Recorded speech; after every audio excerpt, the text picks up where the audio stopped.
அருகே உணவு சமைக்கும் போது சமையல் எரிவாயு சிலிண்டரில் ஏற்பட்ட தீ விபத்தில் 2 பேர் தீக்காயமடைந்து மருத்துவமனையில் அனுமதிக்கப்பட்டுள்ளனர். சென்னை தாம்பரம் அடுத்த வரதராஜபுரம் பெரியார் நகரில் ரமேஷ் என்பவர் புதிதாக வீடு ஒன்றை கட்டி வருகின்றார். இதில் கள்ளக்குறிச்சி மாவட்டம் திருக்கோவிலூர் பகுதியைச் சேர்ந்த 47 வயதான சின்னதுரை மற்றும் 46 வயதான செந்தில் முருகன் ஆகிய இருவரும் புதிய கட்டிடத்திலேயே தங்கி வீடு கட்டும் பணியில் ஈடுபட்டு வந்துள்ளனர். இந்த நிலையில் வழக்கம் போல உணவு சமைப்பதற்காக அறையில் இருந்த கேஸ் சிலிண்டரை பற்ற வைத்துள்ளனர். அப்போது சிலிண்டரில் வாயு கசிவு ஏற்பட்டுள்ளது. இதனால் அச்சமடைந்த இருவரும் கேஸ் அடுப்பை அணைத்துவிட்டு பின்னர் அரை மணி நேரம் கழித்து மீண்டும் கேஸ் அடுப்பை உணவு சமைப்பதற்காக பற்ற வைத்துள்ளனர். அப்போது எதிர்பாராத விதமாக திடீரென தீ கொழுந்துவிட்டு எரிந்துள்ளது. அப்போது அருகில் இருந்த சின்னதுரை 40%, செந்தில் முருகன் 10% தீக்காயமடைந்தனர்.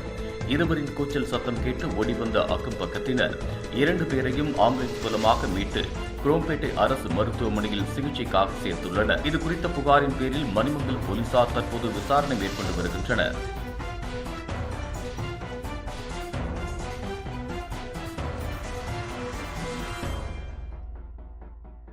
இதுபோன்ற உள்ளூர் செய்திகள், மாநில செய்திகள் மற்றும் பயனுள்ள தகவல்களை உடனுக்குடன் தெரிந்து கொள்ள GST ஆன்லைன் மீடியாவை இலவசமாக சப்ஸ்கிரைப் செய்து கொள்ளுங்கள்.